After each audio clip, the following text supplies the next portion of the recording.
Hello everyone. या व्हिडिओमध्ये आपण इयत्ता 7वीचा गणिताचा पेपर सॉल्व्ह करणार आहोत मराठी माध्यमाचा. हा प्रॅक्टिस क्वेश्चन पेपर आहे. सराव प्रश्नपत्रिका आहे ही तुम्ही तुमच्या नोटबुकमध्ये सॉल्व्ह करा, तुमची प्रॅक्टिस होईल. अगोदर तुमची तोंडी परीक्षा असेल, नंतर लेखी परीक्षा असेल. संख्या अक्षरात लिही. ही संख्या तुम्हाला अक्षरात लिहायची आहे. 56,789. संख्या अंकात लिही. इथे अक्षरात दिली आहे, तुम्हाला अंकात लिहायचं आहे. 49,507. बेरीज कर. इथे तुम्हाला बेरीज करायची आहे. 2 अधिक 4 6, 9 अधिक 0 9, 2 अधिक 2 4, 7 अधिक 2 9. फायनल उत्तर आलंय 9,496. इथे पण बेरीजच करायची आहे या दोन संख्यांची. करूया बेरीज. 4 अधिक 7 11, 5ला 1, 1 अधिक 0 1, 1 आणि 9 10, 0 इथे आणि 1 हच्च्याला, 1 आणि 6 7, 7 आणि 3 10, 0 इथे लिहिला, 1 हच्च्याला दिला, 1 आणि 9 10, 10,001. पुढचा प्रश्न. वजाबाकी करायची आहे इथे. इथे वजाबाकी केल्यानंतर फायनल उत्तर येतं 3,018. इथे गुणाकार कर म्हटलंय. इथे 15ने गुणायचंय. 15ने डिरेक्टली गुणा. फायनल उत्तर येईल 3,870. हे प्रश्न तुम्ही तुमच्या नोटबुकमध्ये प्रॅक्टिस करा. भागाकार कर. इथे संख्या दिलेली आहे 6,237. तिला 11ने भागायचं आहे. तर मग आपण अगोदर 62 कन्सिडर करणार. 11 5 55. 62 मधून 55 गेले किती राहिले? 7. 3 खाली घेतले, संख्या झाली 73. 11 सक 66. 6 इथे लिहिले, 66 वजा केले, 73 मधून 66 गेले 7. आता हा 7 हा आकडा खाली घेतला, ही 77 संख्या झाली. 11 7 77. 77 मधून 77 गेले 0. भागाकार आला 567 आणि बाकी आली 0. चॅनलला सबस्क्राईब करून घ्या आणि तुम्हाला डिस्क्रिप्शन बॉक्समध्येच टेलिग्राम चॅनलची लिंक दिली आहे. टेलिग्राम चॅनलला जॉईन करा. तुम्ही आता 8th स्टँडर्डमध्ये जाणार आहात. जर तुम्ही स्कॉलरशिपला बसणार आहात तर स्कॉलरशिपचे व्हिडिओज या चॅनलवर तुम्हाला बघायला मिळतील. आणि ऑलरेडी मी खूप सारे व्हिडिओज अपलोड केलेले आहेत. मॅथ्सचे, रिझनिंगचे आणि क्वेश्चन पेपरचे सोल्युशन पण दिलेले आहेत. तुम्ही ते चेकआउट करू शकतात. पुढचा प्रश्न.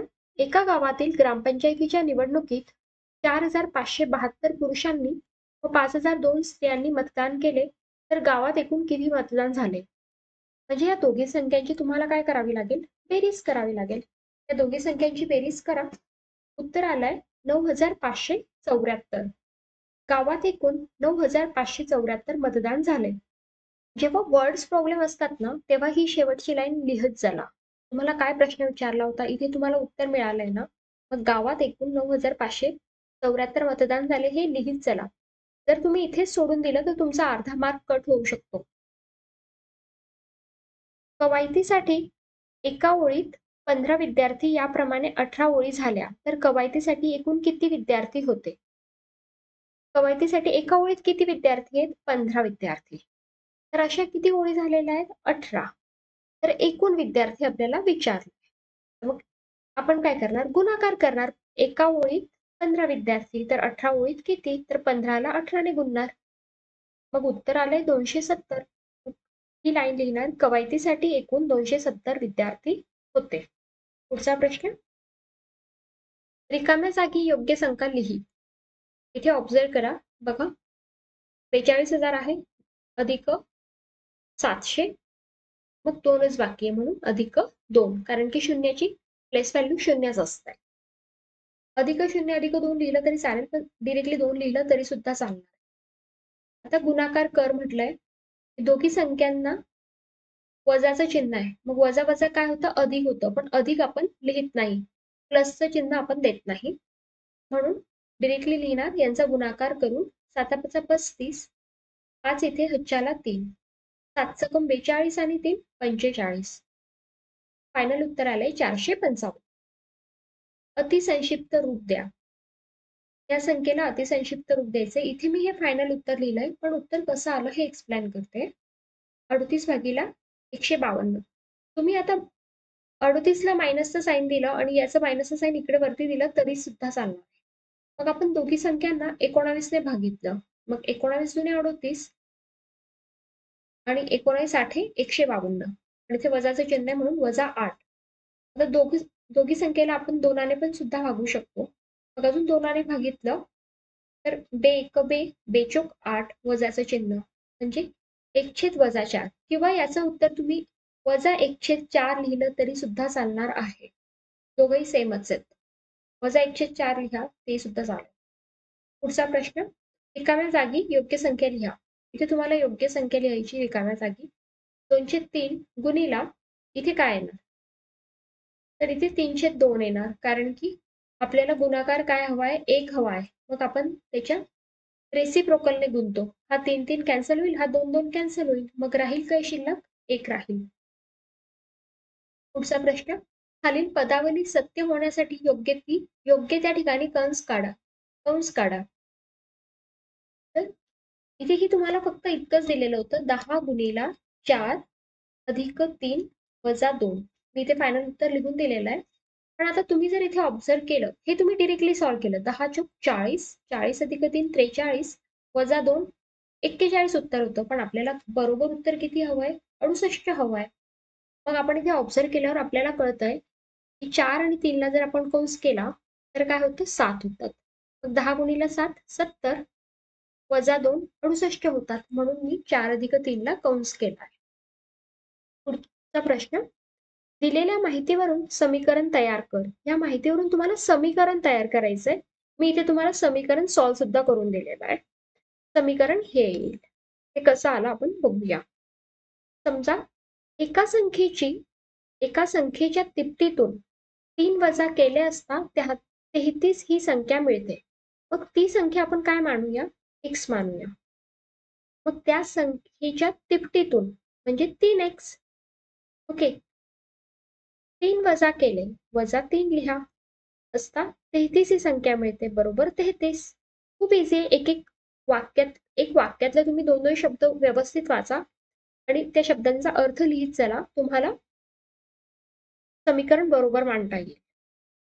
म्हणून समीकरण आलंय 3x वजा 3 बरोबर 33. मी समीकरण सुद्धा सॉल्व्ह करून दिलेलं आहे. 3x बरोबर हे वजा 3 इकडे झाल्यावर अधिक होतील. 33 अधिक 3. 3x बरोबर 36. x बरोबर 36 ला 3 ने भागितलं, हा 3 इकडे गेलाय. गुणिले होता तर भागिले झाला 12. ही जी संख्या दिली आहे ती 10च्या घातांकाच्या उपयोग करून लिही. तर याचं फायनल उत्तर आलंय 4.4 गुणिला 10चा 9वा घात. पुढचा प्रश्न, किंमत काढायची आहे इथे. हे तुम्हाला माहिती आहे, a चा m वा घात गुणिला a चा n वा घात बरोबर a चा m अधिक n घात. म्हणजे घातांकाची आपण काय करतो? बेरीज करतो. मग इथे सुद्धा तेच करणार, आपण बेरीज करणार. दोघांचा पाया सारखा आहे 4च्या, म्हणून 4 घातांकामध्ये काय लिहिणार? 4 अधिक वजा 4. हे वजा 4 आहे. 4 वजा 4 किती झाले? 0. 4चा 0वा घात म्हणजे कोणत्याही संख्येचा 0 घात असला तर उत्तर काय येतं? 1. दिलेल्या विधानातील अयोग्य शब्द खोड. अयोग्य शब्द खोडायचा आहे तुम्हाला. इथे विषम अयोग्य शब्द आहे. कसा? हे मी एक्सप्लेन करते तुम्हाला. -1 चा m घात बरोबर 1 असताना m ही समसंख्या असेल किंवा विषम संख्या असेल का? तर समसंख्याच असणार आहे. समजा तुम्ही m चा 2 घात घेतला, m चा दुसरा घात घेतला तर काय होतं? -1 गुणिला -1. उत्तर काय येतो? वजा वजा अधिक होऊन जाईल, 1 येतं. तुम्ही समजा -1 चा चौथा घेतला, -1 गुणिला -1 गुणिला -1 गुणिला -1. सो त्याचं पण उत्तर +1च येतं. पण जर तुम्ही -1 चा तिसरा घात घेतला तर -1 गुणिला -1 गुणिला -1. तर इथे -1 1 होता, पण 1 गुणिला -1 उत्तर येतं. आपल्याला प्लस हे उत्तर हवंय ऑलवेज. म्हणून ही विषम संख्या असेल तेव्हा तुम्हाला वजा उत्तर मिळतंय. पण जेव्हा घातांक हा अधिक असेल, समसंख्या असेल, विषम असेल तर तुम्हाला वजा हे उत्तर मिळणार आहे. पण जर घातांक सम असेल तर तुमचं हे +1 उत्तर असणार आहे. राईट, +1 उत्तर हे असणार आहे. म्हणून सम ही संख्या असेल, विषम नसणारे, म्हणून विषम हे खोडलेलं आहे.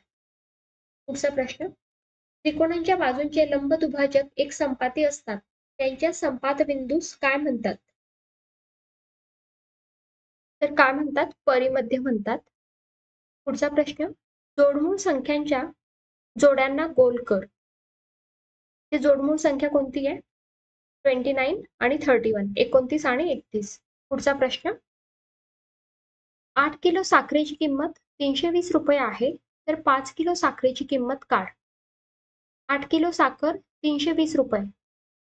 मग 1 किलो साखर कितीला येणार? 320 ला आपण 8 ने भागणार. उत्तर आलं 40. 1 किलो साखर 40 रुपयाला. आपल्याला 5 किलो साखरेची किंमत काढायची आहे. म्हणून 5 किलो साखरेची किंमत बरोबर 40 गुणिले 5, 200 रुपये.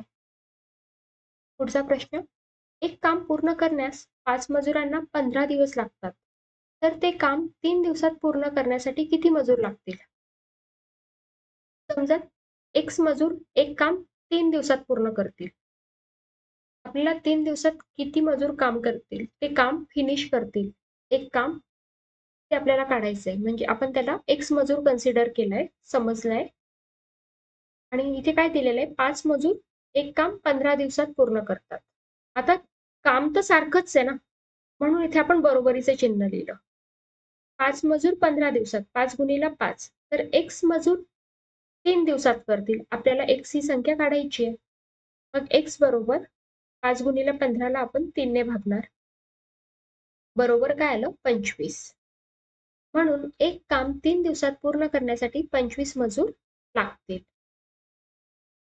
पुढचा प्रश्न, ₹3500 ची 4:3 प्रमाणात समीर व सुधास वाटणी केली तर सुधाला किती मिळतील? किती रुपये मिळतील? मग समजा त्यांना 4x आणि 3x रुपये मिळतील. समीरला 4x, कारण की इथे हा रेशो दिलेला आहे, गुणोत्तर दिलेलं आहे, प्रमाण दिलेलं आहे. आणि सुधाला 3x मिळाले. मग 4x अधिक 3x किती झाले? 7x बरोबर किती? 3500. मग फायनल उत्तर आलं सॉल्व्ह केल्यावर 500. मग आपल्याला काय विचारले? सुधाला किती रुपये मिळाले? सुधाला 3x मिळाले, म्हणून 3x बरोबर 3 गुणिले 500. 500 आपण x ची किंमत काढली बरोबर 1500, म्हणून सुधाला 1500 रुपये मिळतील. पुढचा प्रश्न, 1000 चे दशादशी 10 दराने 2 वर्षाचे सरळ व्याज किती होईल? मुद्दल काय दिलेली आहे? 1000. मग व्याजाचा दर काय दिलेला आहे? 10%. काळ किती आहे? 2 वर्ष. सरळ व्याजाचं सूत्र आपण लिहिलेलं आहे इथे, आणि त्याच्यात किमती टाकायच्या आहेत. किमती टाकल्यावर सरळ व्याज किती येतंय? फायनल उत्तर किती येतंय? 200. तुम्ही तुमच्या नोटबुक मध्ये सॉल्व्ह करा हे प्रश्न.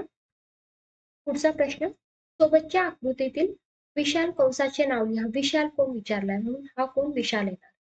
म्हणून कंस AYB हा विशाल कंस आहे. खालील आकृतीतील दिलेल्या माहितीचा वापर करून आकृतीची परिमिती काढ. परिमिती काढायची ह्या आकृतीची. परिमिती म्हणजे काय? बाजूंची बेरीज. मग आपण इथे परिमिती काढणार. अगोदर ही बाजूंची बेरीज करून घेऊया. मग ही बाजू काय? इतकी 1 सेंटीमीटर, आणि ही पण त्याच लेंथची आहे. बघा इथे सेम चिन्ह दिलेलं आहे, म्हणून ही पण 1 येणार. ही पण त्याच लेंथची, ही सुद्धा 1 येणार, ही सुद्धा 1 आणि ही सुद्धा 1. मग 1 अधिक 1 2, 2 अधिक 1 3, 3 अधिक 1 4, 4 अधिक 1 5. ही पूर्ण बाजू किती आली? 5. आणि ही किती दिलेली? ही बाजू 2. इथे 2 लिहिलं. आता ही बाजू काढायची आपल्याला. तर आपण ऑब्झर्व केलं तर असे 3 पार्ट होत आहेत, राईट. हा पार्ट एक एक्सचा आहे, हा एक्सचा आहे आणि हा एक्सचा आहे. मग हे तिघांची ऍडिशन करणार. 1 अधिक 1 अधिक 1 3, म्हणजे ही बाजू 3 सेंटीमीटरची झाली. बरोबर, कारण की इथून ही बाजू 1 सेंटीमीटरची, म्हणून ही 1 सेंटीमीटर. अशी ही पूर्ण बाजू 3 सेंटीमीटरची झाली. 3 लिहिलं इथे. आणि ही बाजू सुद्धा 2 सेंटीमीटर येणार. सारखं चिन्ह दिलेलं आहे, दोघी सारख्या बाजू आहेत लांबीने, म्हणून ही पण 2 सेंटीमीटर येणार. मग हे 5 अधिक 2 अधिक 3 अधिक 2 ची आपण बेरीज केली, 12 सेंटीमीटर हे उत्तर आलेलं आहे. 12 सेमी. पुढचा प्रश्न, चॅनलला सबस्क्राईब करून घ्या. शबानाला मित्राच्या वाढदिवसानिमित्त भेटवस्तू द्यावयाची आहे.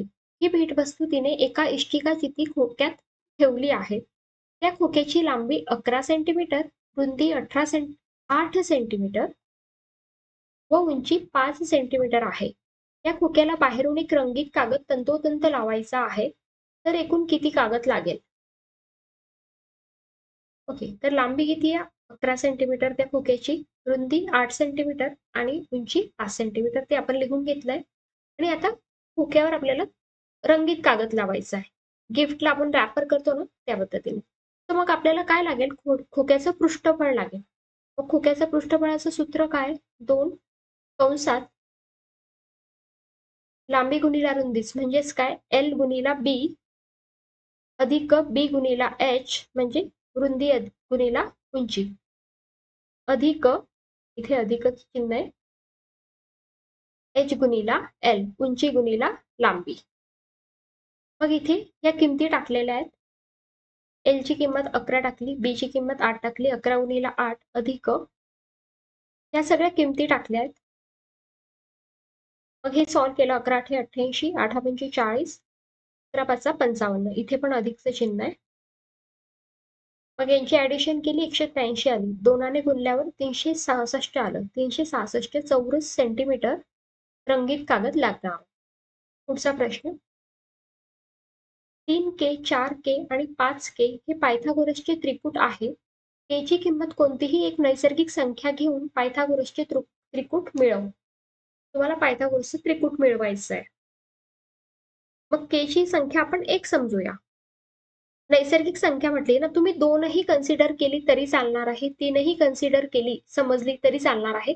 मग 3 समजून इथे व्हॅल्यू टाकायची आहे तुम्हाला. मी इथे K ची संख्या 1 समजली आहे. मग 1 3 1 3, 4 1 4, 5 1 5. मग 5चा वर्ग बरोबर 3 वर्ग अधिक 4 वर्ग, 25 बरोबर 9 अधिक 16, 25 बरोबर 25. म्हणजेच काय? हे 3 4 5 हे पायथागोरसचं त्रिकूट आहे. पुढचा प्रश्न, गुणाकार कर. या संख्यांचा गुणाकार करायचा आहे. आपल्याला माहिती आहे A अधिक B दुसऱ्या कंसात A वजा B बरोबर A वर्ग वजा B वर्ग.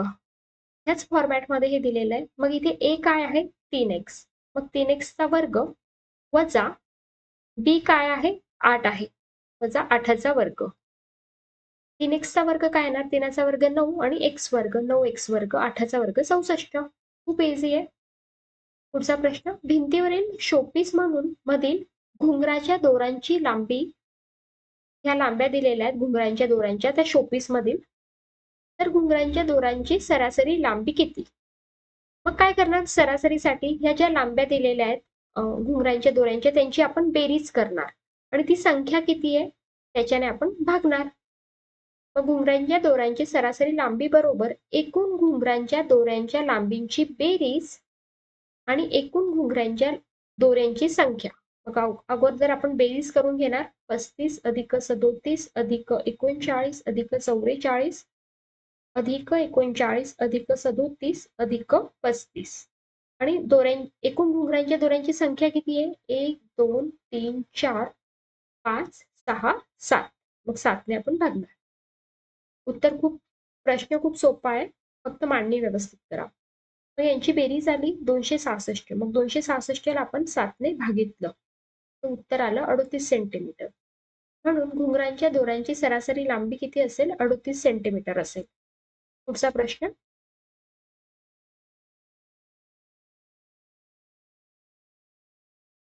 प्रश्न क्रमांक 4 व 5 प्रत्येक उपप्रश्नास 2 गुण. सानिया व अथर्व यांनी अनुक्रमे 35,000 व 28,000 रुपये भांडवल घालून व्यवसाय चालू केला. वर्षाअखेर त्यांना 18,000 रुपये नफा झाला. तो काढून न घेता पुढील वर्षाच्या भांडवलात मिळविला, तर पुढील वर्षासाठी त्यांच्या भांडवलाचे गुणोत्तर काढ. आता भांडवल किती आहे? सानी आणि अथर्वचं 35,000 आणि 28,000. म्हणजेच प्रमाण काय येणार? 35,000 भागिले 28,000. 5. हे 3 शून्य कॅन्सल, हे 3 शून्य कॅन्सल. 7 35, 7 चौक 28. भांडवलाचे प्रमाण काय आलं? 5 4. मग नफ्याचं पण तेच प्रमाण असणार आहे ना. नफ्याचे वाटप भांडवलाच्या प्रमाणात करायचे आहे. मग सानियाचा नफा 5x आणि अथर्वचा नफा 4x. मग त्यांना वर्षाअखेर किती नफा झालेला आहे? 18,000 रुपये. मग 5x अधिक 4x बरोबर 18,000. 9x बरोबर 18,000 रुपये. म्हणून x बरोबर 2,000. इथे 18,000ला 9 ने भागितलंय. 9 दुने 18 आणि 0 0 0 इथे लिहून घेतलेलं. मग सानियाला किती नफा झाला? 5x झालेला आहे. मग आपण x ची किंमत आता काढलेली आहे 2,000, ती आपण इथे टाकली. तर सानियाला 10,000 रुपये नफा मिळेल. ह्या 18,000 पैकी सानियाला 10,000 मिळेल. आणि अथर्वला 4x बरोबर 4 गुणिले 2,000 8,000 मिळेल. बघा 10,000 आणि 8,000ची बेरीज 18,000 येते.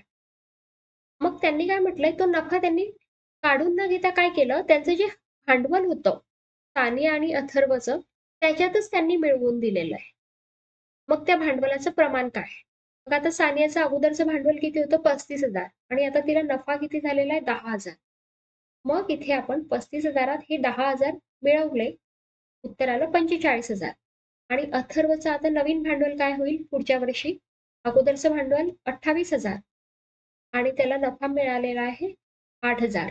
बघा इथे 28,000 मध्ये 8,000 मिळवले 36,000. मग आपल्याला काय विचारलंय? पुढील भांडवलाचे गुणोत्तर काढा. मग 45,000ला 36,000चं गुणोत्तर. मग ते सुद्धा 5 4 येत आहे. सॉल्व्ह करून बघा तुम्ही. 9 5 45 आणि 9 चौक 36. हे 0 0 कॅन्सल केलेले आहेत. म्हणून नवीन भांडवलाचे गुणोत्तर काय असेल? 5 4. पुढचा प्रश्न. एका रकमेचे दशादशे 10/102 दराने 4 वर्षाचे सरळ व्याज 1,050 रुपये होते, तर रास किती? मग व्याजाचा दर किती दिलेला आहे? 10/102. म्हणजेच 10 अधिक 1/2. 10 दुने 20 आणि 1 21 भागीला 2.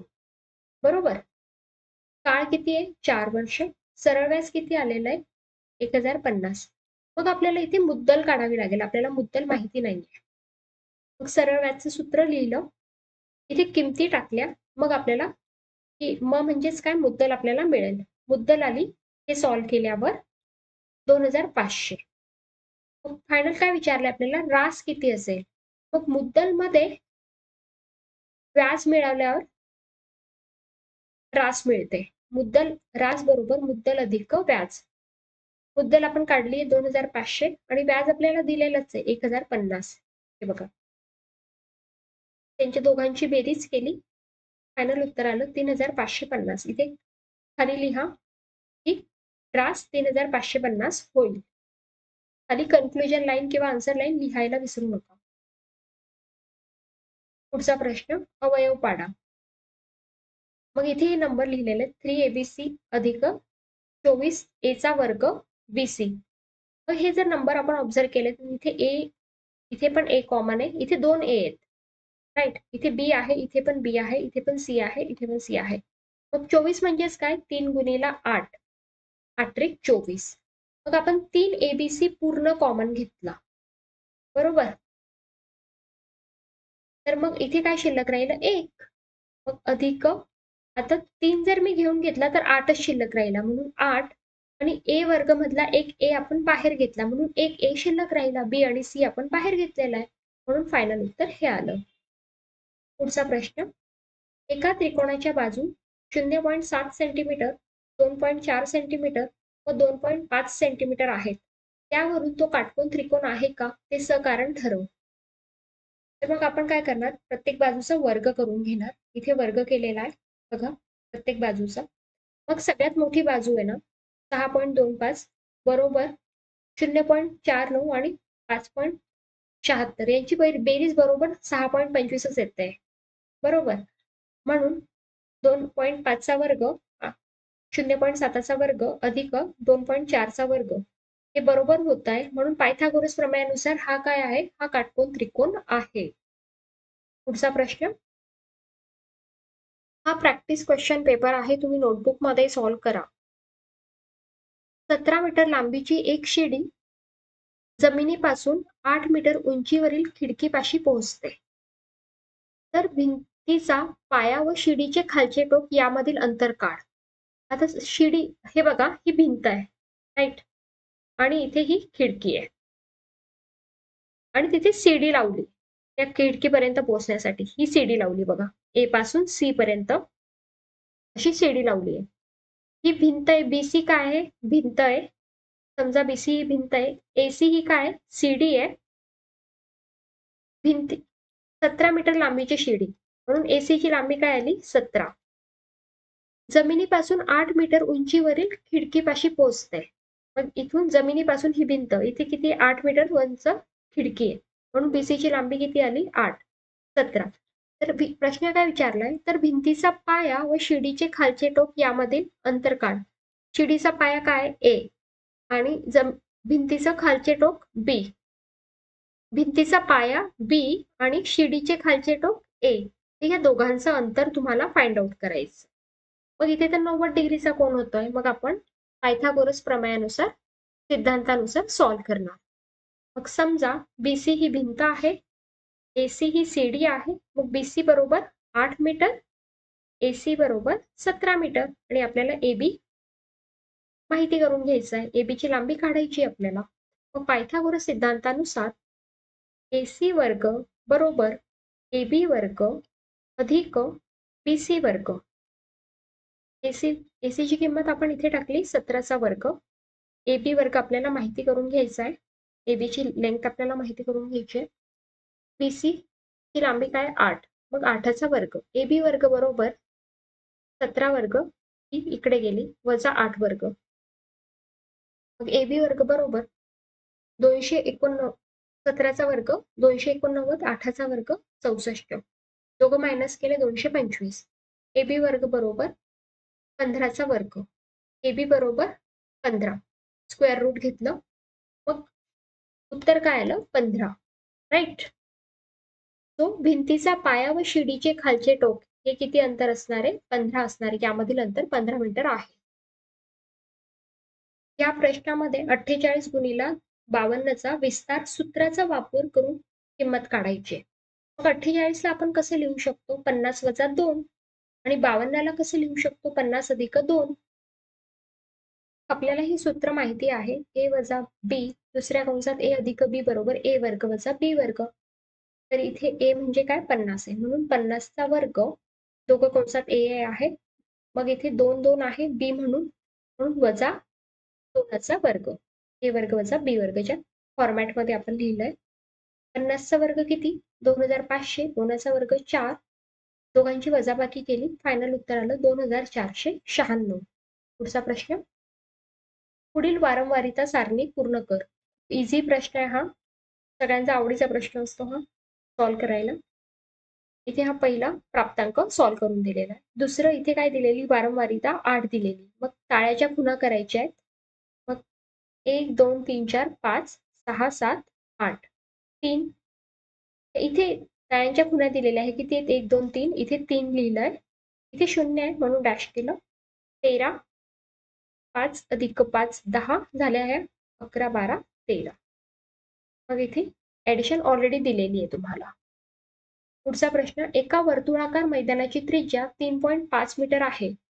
या मैदानावरच्या परिघावर 11 मुली समान अंतरावर उभ्या करवायच्या असल्यास 2 मुलींमध्ये किती अंतर ठेवावे. एका वर्तुळाकार मैदानाची त्रिज्या किती आहे, 3.5 मीटर.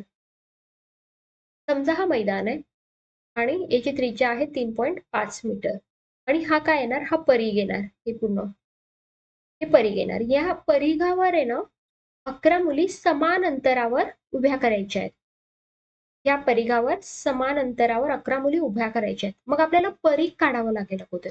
मग वर्तुळाचा परिघाचा फॉर्म्युला काय, 2 पाय आर.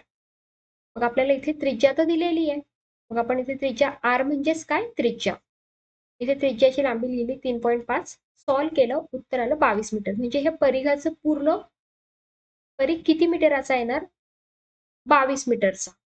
मग इथे मुली बसवायच्या आहेत आपल्याला, 11 मुली ह्या परिघावर.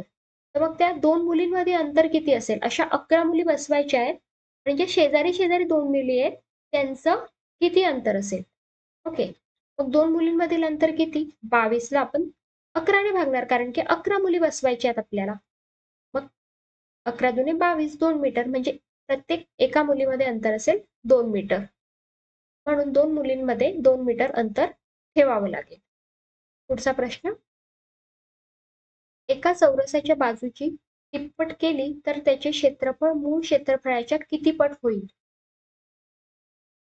समजा पहिली बाजू ए घेतली आणि मग ती बाजू 3a केली. मग क्षेत्रफळात काय फरक पडेल हे आपल्याला माहिती करायचं आहे. मग चौरसाचं क्षेत्रफळ काय? फॉर्म्युला काय आहे? सूत्र काय आहे? बाजूचा वर्ग.